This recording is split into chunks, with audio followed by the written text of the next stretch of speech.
Bapak Ibu, untuk kali ini saya akan membawakan materi yaitu tentang deep learning, karena ketika 2025 kita sudah mendapatkan menteri yang baru, ada perubahan dari menteri yang lama yaitu Mas Nadiem. Sekarang kita masuk di Pak Muti. Mungkin di sini saya ingin menjelaskan sedikit tentang deep learning, bahwa supaya Bapak Ibu ketahui, untuk kurikulum tidak ada perubahan. Jadi kali ini di kementerian yang baru, Menteri Muti, Pak Muti ini akan lebih fokus ketika menggunakan pendekatan deep learning, yaitu dalam proses pembelajaran. Jadi semoga dengan video tutorial ini dapat membuat Bapak Ibu memahami apa itu pendekatan deep learning dalam proses pembelajaran. Baik Bapak Ibu, sebelum kita masuk di inti definisi dari deep learning, di sini saya ingin sedikit untuk menjelaskan filosofi dari apa yang sudah diterapkan oleh kementerian yang baru, bahwa ada dua filosofi yang mereka gunakan. Yang pertama ini mungkin Bapak Ibu sudah sering dengar, terutama kawan-kawan guru penggerak, bahwa filosofi Ki Hajar Dewantara ini memang dipakai di saat Menteri Nadiem, yaitu ketika dalam penerapan diklat guru penggerak. Beberapa filosofi ini wajib diterapkan dalam proses pembelajaran, sehingga terjadi pembelajaran yang aktif dan pembelajaran yang memerdekakan. Tapi di sini bukan berarti pemerintah yang baru atau kementerian yang baru itu merubah Bapak Ibu. Tapi di kementerian yang baru itu menambahkan salah satu filosofis dari Ahmad Dahlan. Di sini Bapak Ibu, filosofis ini sudah yang pemerintah kementerian yang baru, yaitu ada 7 filosofis yang akan diterapkan dalam proses pembelajaran deep learning ini, dengan bertujuan bahwa pendidikan berlandaskan tujuan hidup, agar peserta didik ke depan tidak sombong, gigih belajar dan tuntas berkarya, optimalkan akal untuk kebenaran sejati, berani menegakkan kebenaran, berbuat untuk kemanusiaan, tidak memperalat, mengamalkan ilmu agama dengan kualitas tinggi, pendidikan sebagai alat perubahan sosial menuju masyarakat berkemajuan. Jadi filosofi ini yang akan diterapkan dalam proses pembelajaran kita, yaitu 2025 ini. Bukan berarti filosofi Ki Hajar Dewantara itu tidak digunakan lagi ya Bapak Ibu, tapi di sini di kementerian yang baru ini lebih fokus untuk landasan filosofis yang akan digunakan dalam pembelajaran deep learning ini berdasarkan filosofi Ki Haji Ahmad Dahlan. Mari kita lanjutkan Bapak Ibu. Di sini saya akan menampilkan kerangka kerja pembelajaran mendalam. Jadi sebelum kita memahami dengan baik atau kita mendalami apa itu pembelajaran mendalam, di sini kita harus melihat kerangka kerja pembelajaran mendalam. Karena dalam proses pembelajaran mendalam, di sini ada kerangka, sama juga kita manusia Bapak Ibu, kita mempunyai kerangka manusia. Jadi di dalamnya itu mungkin anggota tubuh itu lengkap. Dan di pembelajaran mendalam ini juga mempunyai kerangka, yaitu dalam kerangka pembelajaran mendalam itu dibagi menjadi 4 bagian. Yang pertama itu kerangka pembelajaran, yang kedua itu pengalaman belajar, yang ketiga itu prinsip pembelajaran, dan yang keempat itu dimensi lulusan. Jadi ini kita harus betul-betul menguasai Bapak Ibu kerangka ini. Kalau sampai kerangka ini kita tidak menguasai, berarti kita tidak akan menciptakan proses pembelajaran yang mendalam Bapak Ibu. Jadi alur nanti ketika kita melakukan proses pembelajaran, berarti kita harus mulai dari yang kerangka yang pertama. Kita harus memahami dari kerangka yang pertama, setelah itu pengalaman belajar, setelah itu prinsip pembelajaran, dan yang terakhir yang ingin dicapai adalah dimensi lulusan. Baik Bapak Ibu, di sini saya akan menjelaskan mulai dari yang pertama ya Bapak Ibu. Jadi kerangka pembelajaran ini, di sini ada yang namanya praktik pedagogis, lingkungan pembelajaran, pemanfaatan digital, dan kemitraan pembelajaran. Jadi sebelum memulai pembelajaran mendalam, mari kita lihat kerangka awal ini, bahwa dalam proses pembelajaran itu kita sebagai guru harus yang pertama itu melihat dari lingkungan pembelajaran. Setelah kita melihat dari lingkungan pembelajaran kita atau sekolah kita, di situ kita lihat bagaimana pemanfaatan digital yang sudah dijalankan sekolah kita. Karena ini Bapak Ibu, proses pembelajaran ini di abad 21 ini betul-betul kita harus menerapkan teknologi. Jadi apapun yang terjadi di sekolah kita itu pemanfaatan digital itu harus betul-betul dilaksanakan. Setelah itu Bapak Ibu, bagaimana hubungan kita kemitraan pembelajaran? Mungkin kita berhubungan dengan dinas, berhubungan dengan desa, itu harus kita membangun kemitraan dalam proses pembelajaran. Dan terakhir itu kita harus melaksanakan praktik pedagogis di dalam lingkungan sekolah. Jadi yang pertama-tama Bapak Ibu, ketika Bapak Ibu mau menerapkan pembelajaran deep learning ini, saya rasa ini semua Bapak Ibu sudah lakukan, hanya mungkin lebih fokus untuk rangkanya itu pemanfaatan digital. Karena betul-betul di abad 21 untuk mendapatkan siswa yang berkompeten untuk mencapai Indonesia emas, itu betul-betul pemanfaatan digital itu harus kita laksanakan dalam proses pembelajaran. Ya, saya memberikan satu contoh bahwa untuk menjadi guru yang kreatif, guru yang bernalar kritis, guru yang mungkin bisa juga guru yang prestasi, salah satunya harus mempunyai laptop Bapak Ibu. Jadi bagaimana kalau kita tidak bisa mempunyai laptop, bagaimana kita bisa memanfaatkan digital yang ada di sekolah. Begitu juga sekolah harus mempunyai Infokus supaya guru bisa memanfaatkan proses pembelajaran itu menggunakan digitalisasi. Setelah Bapak Ibu menguasai atau menerapkan kerangka pembelajaran ini di dalam lingkungan sekolah Bapak Ibu, yang kedua itu Bapak Ibu harus menggali pengalaman belajar. Jadi ketika dalam proses pembelajaran, yang pertama yang diinginkan oleh pemerintah dari kerangka pembelajaran mendalam ini, Bapak Ibu harus menciptakan yang namanya pengalaman belajar. Jadi Bapak Ibu ciptakan pengalaman belajar ini melalui mana? Ini sudah diterapkan ini Bapak Ibu. Ada merefleksi, ada memahami, ada mengaplikasikan. Jadi ini kalau di kurikulum Merdeka ini atau kurikulum K13 kemarin, ini adalah tingkat KKO atau kata kerja operasional. Kalau memahami ini mungkin C1 sampai C3, sedangkan mengaplikasikan ini C4, begitu merefleksikan itu bisa C5. Jadi untuk memahami ini dia masih di dalam kategori LOTS. Sedangkan untuk mengaplikasi sama merefleksi adalah HOTS. Jadi pengalaman ini harus kita terapkan dalam proses pembelajaran. Jadi nanti bagaimana anak memahami, setelah itu anak mengaplikasi, dan terakhir bisa merefleksi. Jadi itulah yang dinamakan pengalaman belajar.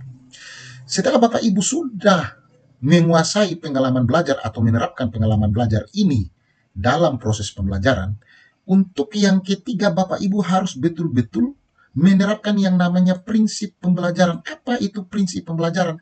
Jadi dalam proses pembelajaran, Bapak Ibu tuh harus menerapkan dalam prinsip pembelajaran, yaitu yang pertama berkesadaran atau mindful, sedangkan bermakna atau meaningful, sedangkan mengembirakan atau joyful.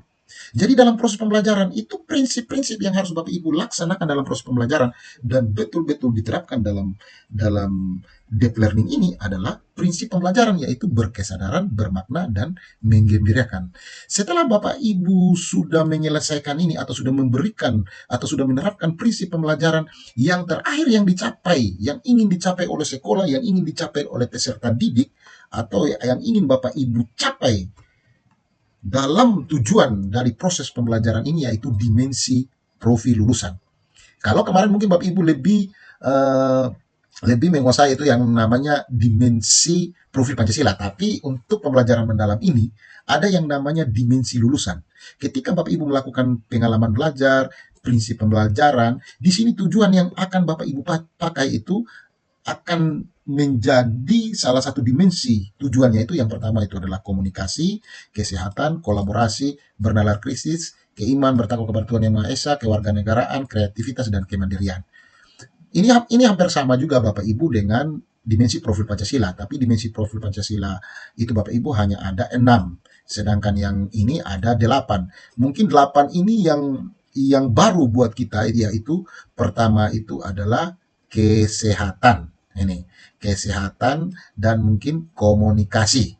Sedangkan saya rasa kolaborasi, kemandirian, kreativitas, kewarganegaraan, keimanan, bernalar kritis ini sudah masuk dalam profil Pancasila. Tapi kalau untuk dimensi profil lulusan ini, yaitu ditambah dengan kesehatan dan komunikasi. Yang paling utama ini yang baru ini adalah kesehatan Bapak Ibu. Jadi inilah kerangka pembelajaran mendalam yang nanti kita akan menerapkan di tahun ajaran yang baru, ataupun sekarang pun kalau di sekolah saya sudah menerapkan ini. bahwa betul-betul kita harus menguasai kerangka pembelajaran mendalam ini, mulai dari kerangka pembelajaran, pengalaman belajar, prinsip pembelajaran, dimensi lulusan. Kenapa Bapak Ibu? Dari kerangka pembelajaran ini pasti akan tercipta yang namanya RPP atau modul ajar Bapak Ibu. Jadi kita akan membuat RPP itu atau modul ajar itu mulai dari pengalaman belajar, prinsip pembelajaran, dan dimensi profil lulusan yang mana yang sesuai yang akan Bapak Ibu inginkan untuk bisa mencapai yang namanya tujuan pembelajaran atau TP. Jadi nanti dari kerangka-kerangka pembelajaran mendalam ini akan kita bedah menjadi RPP dan modul ajar. Jadi itu Bapak Ibu untuk sekian penjelasan saya terkait kerangka pembelajaran. Baik Bapak Ibu, di sini saya akan menampilkan awal mula istilah deep learning. Jadi dalam dunia pendidikan istilah deep learning ini pertama kali diperkenalkan oleh Marton dan Saljo pada tahun 1976. Jadi dua pendekatan utama dalam pembelajaran itu ada dua. Yang pertama surface, yang kedua itu ada deep learning. Yang selama ini kita lakukan di kelas maupun di sekolah Bapak Ibu, ini rata-rata kita menggunakan yang pertama. Kenapa saya bilang pertama? Karena surface learning ini pembelajaran itu yang kita lakukan atau pembelajaran yang berada di permukaan. Sedangkan deep learning ini mungkin kita sudah lakukan tapi kita belum betul memahami apa itu pembelajaran deep learning. Apa itu makna dari deep learning?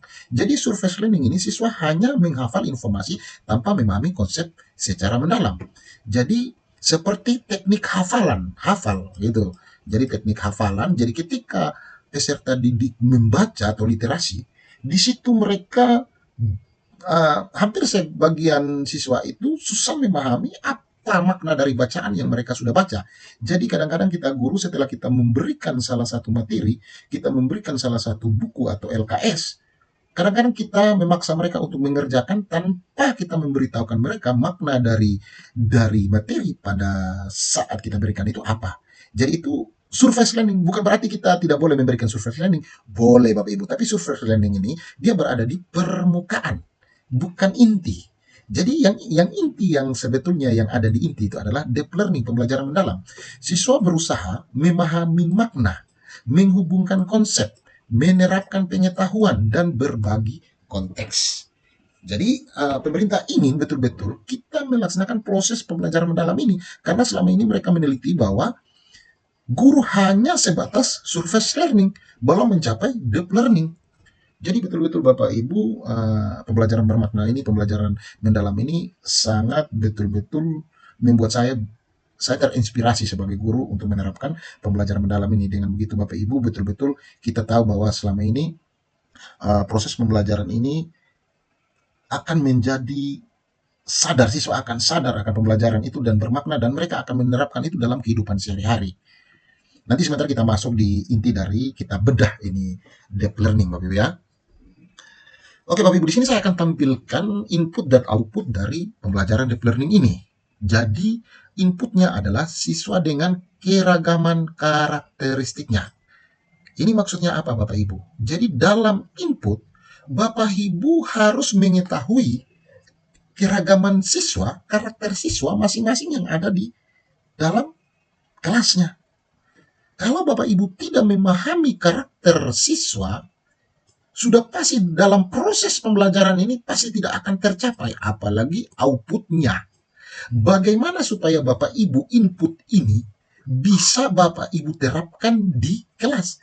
Yaitu Bapak Ibu akan melakukan yang namanya asesmen awal.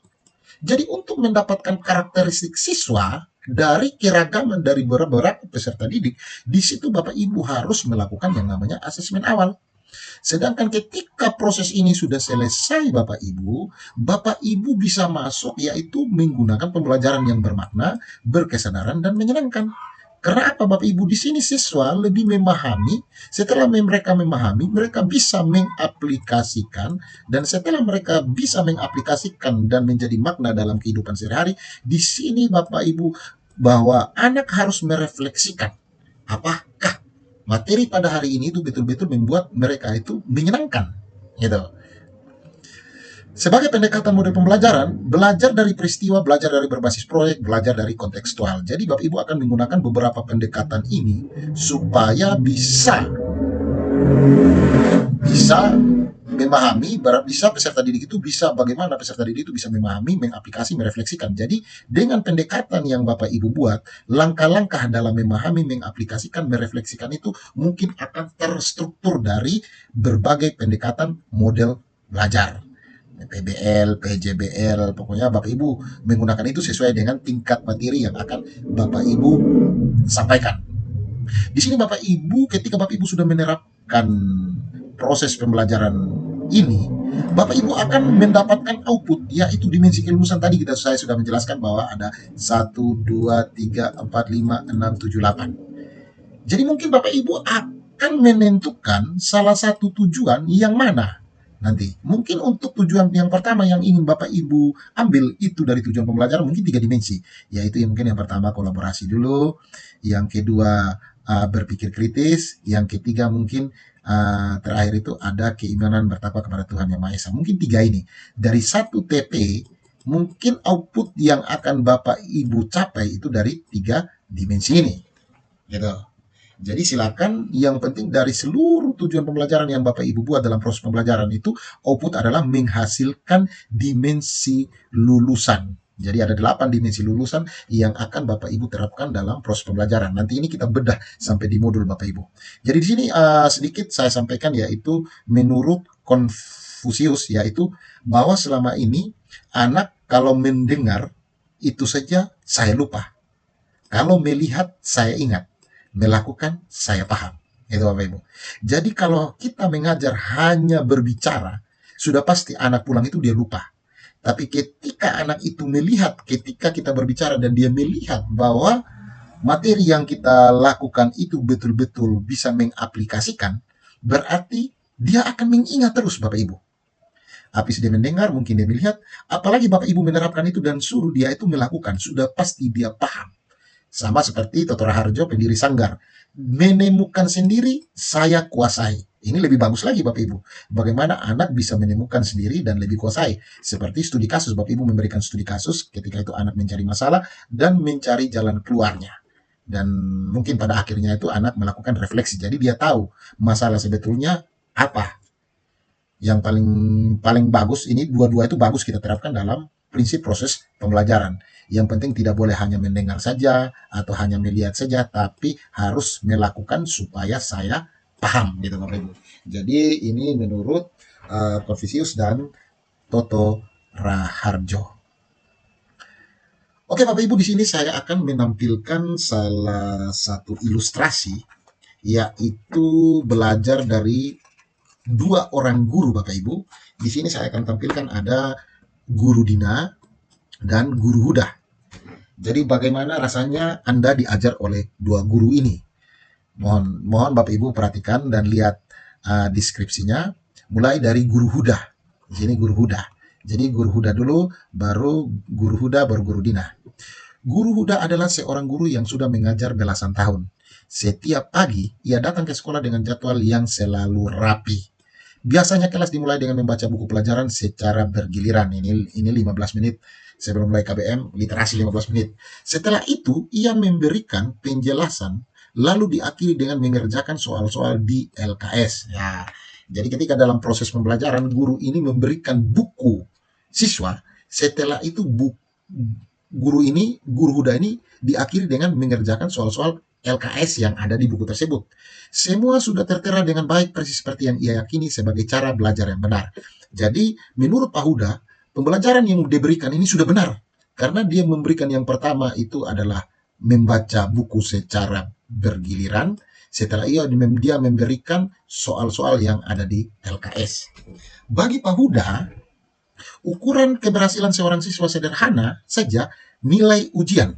Jadi ukuran keberhasilan siswa sederhana itu yang paling utama itu adalah nilai ujiannya. Jadi selama anak-anak paham teori dari buku dan mampu menjawab soal dengan benar, itu sudah cukup. Ini menurut Pak Huda. Ia sering berkata, belajar yang rajin, kuasai isi buku, dan kerjakan soal-soal dengan baik. Kalau begitu, masa depan kalian pasti cerah. Ya, jadi dari instrumen atau dari ilustrasi ini, Bapak Ibu bisa menganalisis apakah pembelajaran yang dilakukan PAHUDA ini sudah menerapkan proses pembelajaran deep learning atau tidak, gitu. Bagaimana Bapak Ibu? Bapak Ibu bisa.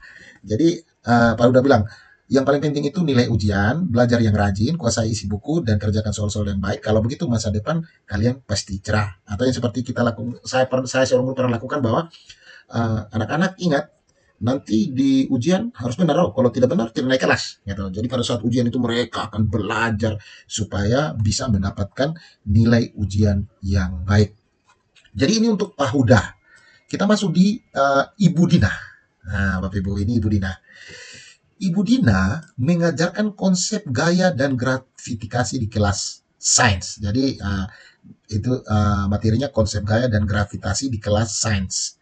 Kelas sains itu Bapak Ibu sebagai IPA gitu.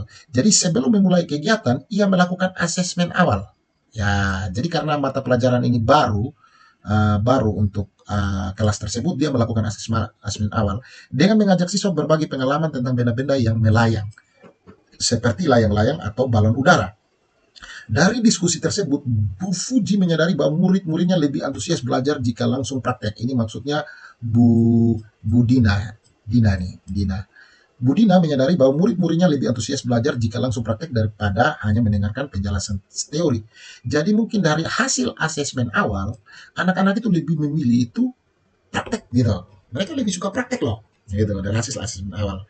Jadi berdasarkan temuan itu, Budina meminta siswa melakukan eksperimen. Ini eksperimen ini adalah metode, Bapak Ibu ya. Metode karena di sini menurut dari asesmen awal, Budina itu mendapatkan bahwa antusias belajar siswa itu langsung, mereka itu ingin langsung daripada mendengarkan penjelasan teori. Jadi Budina ini mengambil metode yaitu eksperimen sederhana dengan membuat parasut dari bahan-bahan seperti kain, benang, dan kertas. Jadi Budina eksperimen. Jadi mungkin melakukan praktek bahwa siapkan kain, benang, dan kertas. Siswa merancang parasut agar benda yang diikat di bawahnya. Jadi dari kain ini, benang, kertas ini misalnya, dari kain mereka ikatkan benang, jadi dari kertas mereka mungkin ikatkan benang dan diikat menggunakan misalnya seperti koin dapat turun dengan lambat. Ya, jadi di bawah benang tersebut mereka menaruh koin. Itu kayak terjun payung gitu. Eksperimen ini dilakukan di halaman sekolah. Jadi eksperimen ini dilakukan di halaman sekolah. Wah, pasti anak-anak sangat senang karena mereka akan melakukan itu di halaman sekolah, misalnya lapangan. Dan siswa diminta mencatat serta menganalisis hasilnya untuk memahami bagaimana ukuran parasut mempengaruhi kecepatan benda jatuh. Di akhir kegiatan, Budina memberikan asesmen berbasis proyek. Ingat Bapak Ibu, asesmen berbasis proyek. Jadi dia menilai atau anak-anak itu menganalisis. Dan nanti itu ketika berbasis proyek itu nanti siswa melakukan eksperimen dan ketika nanti pertemuan selanjutnya dia akan menjelaskan.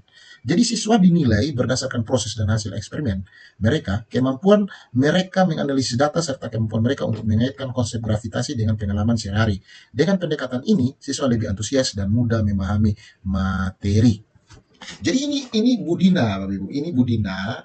Menurut Bapak Ibu, dari Budina dengan PAHUDA, ini mana yang betul-betul sudah menerapkan deep learning itu, proses pembelajaran deep learning. Baik Bapak Ibu, di sini jawabannya bahwa guru Huda mempraktekkan surface learning, sedangkan guru Dina mempraktekkan deep learning. Saya akan tampilkan di sini Bapak Ibu. Jadi Pak Huda seorang guru, jadi ketika dia baru mengajar, memberikan salah satu materi dan menyuruh anak-anaknya untuk membaca buku secara bergiliran, lalu memberikan penjelasan dan diakhiri dengan mengerjakan soal, ini termasuk yang namanya surface Bapak Ibu, bahwa ini hanya bisa dilakukan di awal Bapak Ibu. Jadi kenapa awal itu yang soal-soal itu namanya asesmen awal. Jadi tidak bisa kalau kita misalnya hanya melakukan ini setelah itu selesai Bapak Ibu, sudah pasti kita tidak akan bisa mendapatkan yang namanya pembelajaran bermakna. Sedangkan kenapa di sini guru Dina ini mempraktekkan deep learning? Karena di sini deep learning Bapak Ibu, supaya Bapak Ibu pahami bahwa sebelum Bapak Ibu memberikan materi ataupun Bapak Ibu membuat yang namanya RPP, atau modul ajar, Bapak Ibu harus melakukan asesmen awal. Dengan begitu Bapak Ibu bisa tahu karakteristik anak itu seperti ya, seperti tadi output inputnya. Bapak Ibu cari inputnya dulu, setelah itu cari output. Setelah Bapak Ibu sudah mendapatkan, di sini Bapak Ibu baru bisa menentukan metode. Jadi betul-betul metode yang Bapak Ibu lakukan ini menjadi makna ketika dalam proses ini anak-anak itu melakukan bahwa ternyata jatuhnya kain menggunakan kain dan menggunakan kertas itu ternyata ada yang lambat dan ada yang cepat jatuh ke bawah. Jadi eksperimen ini mereka akan lakukan di halaman sekolah. Jadi makna, jadi mereka akan mendapatkan ternyata begini loh. Nah, setelah itu mungkin mereka akan pulang ke rumah dan mereka akan mencoba di rumah. Mungkin menggunakan kantong plastik atau apa di rumah dan mereka menganalisis cheat sendiri dan mencatat. Jadi itu Bu Dinani menggunakan asesmen berbasis project. Jadi setelah itu mungkin dengan pendekatan ini siswa lebih antusias dan mudah memahami. Dan untuk joyful atau output, itu kan tadi mereka lakukan di halaman sekolah loh. Jadi otomatis anak-anak senang. Apalagi anak-anak bilang ke lapangan, wah itu mereka bahagia Bapak Ibu. Jadi betul-betul pembelajaran deep learning ini dilakukan oleh Bu Dina, sedangkan Pak Huda itu surface learning. Mungkin di sini saya akan sedikit menjelaskan tentang surface. Jadi surface learning ini pendekatan pembelajaran di mana siswa menghafal informasi atau memahami konsep secara permukaan tanpa menghubungkannya dengan pemahaman yang lebih mendalam atau menerapkan dalam konteks lain. Kapan surface learning ini diperlukan? Yaitu tetap penting sebagai langkah awal dalam pembelajaran, terutama saat siswa memperoleh informasi baru, mengenal konsep dasar sebelum melangkah lebih jauh ke pemahaman yang lebih mendalam. Jadi dia ini hanya ada di permukaan ya Bapak Ibu surface. Mungkin Bapak Ibu masih galau mungkin. Jadi surface ini seperti apa? Saya akan membuat salah satu ilustrasi. Seperti ini Bapak Ibu.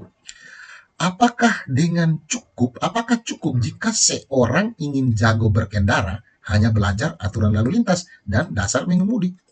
Coba Bapak Ibu baca dan Bapak Ibu betul-betul pertanyaan ini supaya Bapak Ibu, apakah ini bermakna?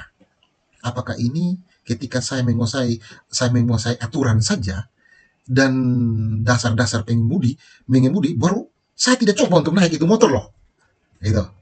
Apakah itu bisa gitu? Jadi sudah jelas tidak bisa Bapak Ibu, karena di sini kalau hanya jago berkendara, hanya belajar aturan lalu lintas dan dasar mengemudi, Bapak Ibu pasti susah. Karena Bapak Ibu tidak, misalnya ini anggap saja yang punya SIM tapi tidak punya motor Bapak Ibu. Jadi betul-betul kita harus tahu keseimbangan ketika kita berada di motor, bagaimana belok. Jadi seperti itu. Jadi ini surface Bapak Ibu, surface learning. Ini namanya surface learning. Jadi selama ini kita ada di tahap ini. Jadi surface learning ini, kita ada di tahap ini, kita belum sampai di pembelajaran mendalam. Mungkin yang kedua di sini saya akan kasih ilustrasi bahwa saya ini pernah pengalaman saya sebagai guru, saya pernah marah besar kepada anak yang tidak kerja LKS. Bayangkan Bapak Ibu, dari 20 anak, satu orang tidak mengerjakan LKS yang saya sudah berikan, karena kami di sekolah itu ada buku LKS siswa.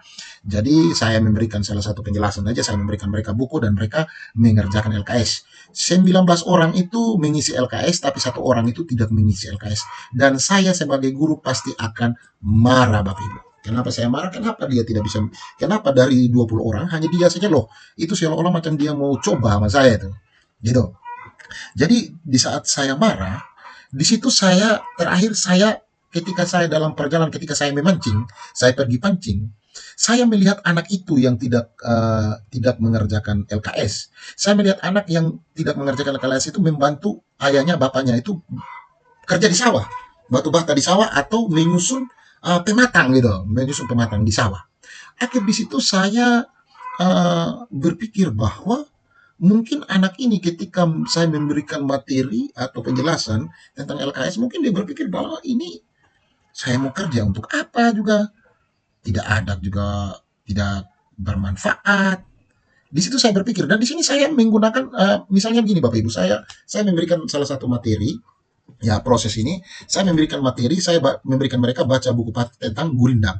Gurindam ini adalah salah satu bentuk puisi tradisional dalam sastra Indonesia yang berasal dari budaya Melayu. Ini bahasa Indonesia, itu mata pelajaran bahasa Indonesia, Bapak Ibu. Gurindam ini terdiri dari dua baris yang saling berhubungan, di mana baris pertama biasanya berisi pernyataan atau masalah. Jadi Bapak Ibu, ketika saya menyuruh mereka membaca buku paket tentang gurindam, saya langsung menyuruh mereka mengerjakan soal LKS tentang gurindam. Coba kita lihat Bapak Ibu di sini. Apakah anak yang ketika dia mengerjakan gurindam ini, yaitu bahasa Melayu tadi atau puisi, ketika dia pulang ke rumah, apakah dia mau untuk menerapkan untuk belajar tentang gurindam ini? Sudah pasti tidak Bapak Ibu, karena ketika dia pulang itu dia langsung disawah loh, gitu. Jadi betul-betul materi yang saya berikan ini sudah pasti dia tidak bisa mengaplikasikan di rumah. Karena apa? Dia pulang itu karena bapaknya petani, pulang itu langsung di sawah loh. Jadi betul-betul ini kita harus menerapkan yang namanya proses itu betul-betul ketika menjadi produk dan mereka bisa aplikasikan di rumah itu harus sesuai dengan kehidupannya mereka sehari-hari. Karena gurindam ini sudah jelas bahwa mereka akan melakukan yang namanya bentuk puisi, Bapak Ibu. Puisi. Jadi mungkin ini bisa dilakukan ketika mungkin saya menjelaskan tentang gurindam itu kalau anak-anak yang hobi bernyanyi, kita dirubah puisi itu dalam sebuah nyanyian, mungkin bisa. Tapi kalau untuk anak SD agak susah, Bapak Ibu ya. Jadi betul-betul proses itu kalau kita hanya memberikan mereka baca buku paket tentang gurindam, lalu mengerjakan soal tentang LKS tentang gurindam, sudah pasti tidak menjadi bermakna karena kita tidak menyesuaikan dengan keadaan anak. Jadi kalau kita, jadi saya sangat menyesal apabila waktu itu saya memarahi seorang anak gitu, hanya gara-gara dia tidak mengerjakan LKS. Padahal anak itu ketika dia selesai sekolah dia langsung membantu orang tuanya untuk bekerja. Jadi betul-betul materi yang saya berikan itu dia susah untuk mengaplikasikan. Jadi dia mungkin malas untuk mengerjakan soal atau yang saya berikan gitu. Baik Bapak Ibu, mungkin itu saja yang bisa saya berikan sekilas tentang pembelajaran mendalam. Jadi nanti pertemuan selanjutnya itu mungkin kita akan masuk di definisi deep learning. Jadi saya akan membuat tutorial tentang definisi deep learning, yaitu supaya lebih detail apa itu pembelajaran berkesadaran, bermakna, dan menggembirakan. Dan Bapak Ibu akan menerapkan itu dalam menggunakan yaitu dengan cara olah pikir, olah hati, olah rasa, dan olahraga. Jadi kali ini kita hanya sampai saja antara apa itu secara umum deep learning, apa itu surface learning. Semoga tutorial ini dapat bermanfaat buat Bapak Ibu guru.